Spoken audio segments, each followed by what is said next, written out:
يا أهلاً فيكم. اليوم رح نتكلم عن قصة واحد من أكثر اللاعبين إثارة للجدل في تاريخ الكرة الجزائرية، يوسف بليلي. حكايته عبارة عن مزيج غريب جداً بين الموهبة الخارقة والفوضى اللي ما لها حدود. وهنا السؤال اللي يلخص كل شيء: كيف ممكن للاعب واحد يكون أسطورة وفي نفس الوقت موهبة ضائعة؟ هذا هو اللغز اللي بنحاول نفهمه اليوم. لقبه لوحده حكاية: البرازيلي التائه في أدغال أفريقيا.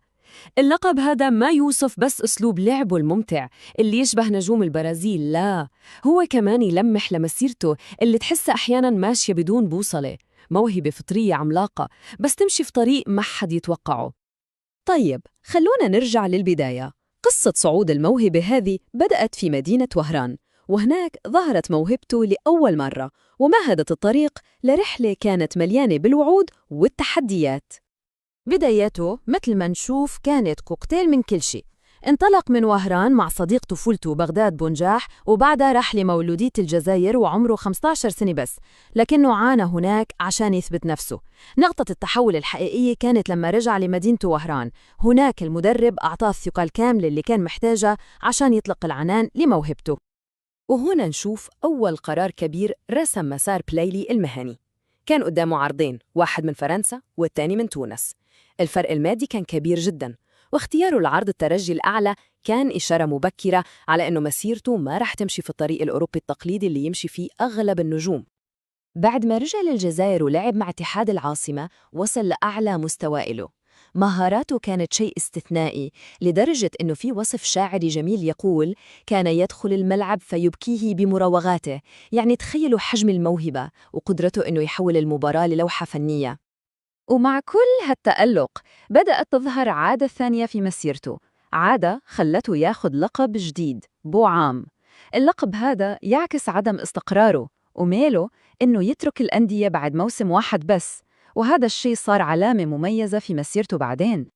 والآن نوصل لنقطة التحول الدراماتيكية في قصته، الحدث اللي كان ممكن ينهي مسيرته الكروية تماماً: الإيقاف والسقوط. في قمة عطائه وتألقه، والكل كان يتوقع أنه خلاص بينتقل لأوروبا، تلقى بليلي صدمة قوية جداً: إيقاف عن لعب الكرة وكل الأنشطة المتعلقة فيها لمدة 4 سنوات كاملة. طيب إيش السبب؟ نتيجة فحص منشطات طلعت إيجابية. المصدر بيوصف اللي صار بكلمة عامية بسيطة لكن معبرة: خربها. وهذا بالضبط كان إحساس الكل، صدمة وخيبة أمل. وعلى طول نادي اتحاد العاصمة فسح عقده، وبدأ للجميع إن قصة البرازيل التائه وصلت لنهايتها. لكن القصة ما انتهت، لأنه بعد السقوط الكبير هذا جاء الخلاص من مكان ما حد توقعه. في كأس إفريقيا، قصة تحول فيها من لاعب منبوذ ومنتهي إلى بطل قومي. طريق رجعته ما كان أبداً سهل. أول شيء، العقوبة تخففت ل2 عام. بعدها راح فترة قصيرة لفرنسا عشان يسترجع لياقته، ورجع بعدها يتألق من جديد مع الترجي. كل هذا أدى للمفاجأة الكبيرة: استدعاؤه للمنتخب عشان يشارك في كأس إفريقيا. وهالعودة الأسطورية توجها بأعظم إنجاز في مسيرته. في 2019 يوسف بليلي كان لاعب أساسي في المنتخب الجزائري اللي فاز بكأس أفريقيا. تخيلوا التحول من لاعب موقوف إلى بطل للقارة. والفوز هذا كان له طعم خاص جداً، لأنه رجع يلعب جنب صديقه القديم بغداد بونجاح، وشكلوا مع بعض ثنائية وهرانية رهيبة قادت هجوم المنتخب. قرار المدرب جمال بالماضي إنه يشاركه كان مغامرة كبيرة، لكنها كانت مغامرة ناجحة أهدت الجزائر اللقب الغالي. أي شخص طبيعي ممكن يفكر إنه الفوز بكأس أفريقيا بيكون بداية للاستقرار والهدوء، لكن مع بليلي القصة مختلفة. دوامة الرحيل وعادات بوعام القديمة رجعت تظهر بقوة. شوفوا الجدول هذا يلخص مسيرته بعد 2019 بشكل عجيب: من الأهلي السعودي لقطر، وبعدها ناديين في فرنسا هم بريست وأجاكسيو، وأخيراً مولودية الجزائر. نفس النمط يتكرر كل مرة: ينضم لنادي، يتألق لفترة، وبعدين يرحل فجأة. لقب بوعام ما كان مجرد لقب عابر أبداً.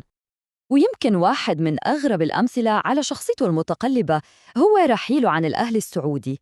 المصدر بيقول إنه فسح عقده من طرف واحد وعلق بسخرية إنهم مجرد جماعة روز ودجاج كإشارة إنه مو عاجبه الوضع هناك. التعليق هذا بيورينا قديش هو شخصية صعبة ومزاجه متقلب. وهذا يرجعنا للسؤال الأساسي في حكاية بليلي كلها. إيش اللي يصنع مسيرة اللاعب الحقيقية؟ هل هي الموهبة التي يولد فيها ولا العقلية الاحترافية التي يكتسبها؟ المقارنة هذه مع النجم الجزائري الثاني إسلام سليماني تلخص كل شيء. في جهة عنا بليلي، الموهبة الخارقة والعبقرية الفطرية، لكن بمزاج متقلب، وفي الجهة الثانية سليماني، رمز الانضباط والعقلية الاحترافية اللي صنعت له مسيرة ناجحة جداً. هم وجهين مختلفين تماماً للنجاح في عالم كرة القدم. وهذا يوصلنا للسؤال الأبدي اللي دايماً ينطرح حول مسيرة بليلي: ماذا لو كان يملك هالموهبة الخارقة ومعاها عقلية وانضباط لاعب مثل سليماني؟ تخيلوا بس لوين كان ممكن يوصل. المصدر يجاوب على هالسؤال بتأكيد قوي جداً، يقول: صدقوني لو وجدتموه يلعب لأحد أفضل 6 فرق في إنجلترا بسهولة. وهيدي الجملة تخلينا نفكر كثير في الخط الرفيع اللي يفصل بين العبقرية وتدمير الذات، وتخلي من قصة يوسف بليلي أسطورة خالدة، مو بس للموهبة اللي شفناها، لكن للموهبة اللي كان ممكن نشوفها.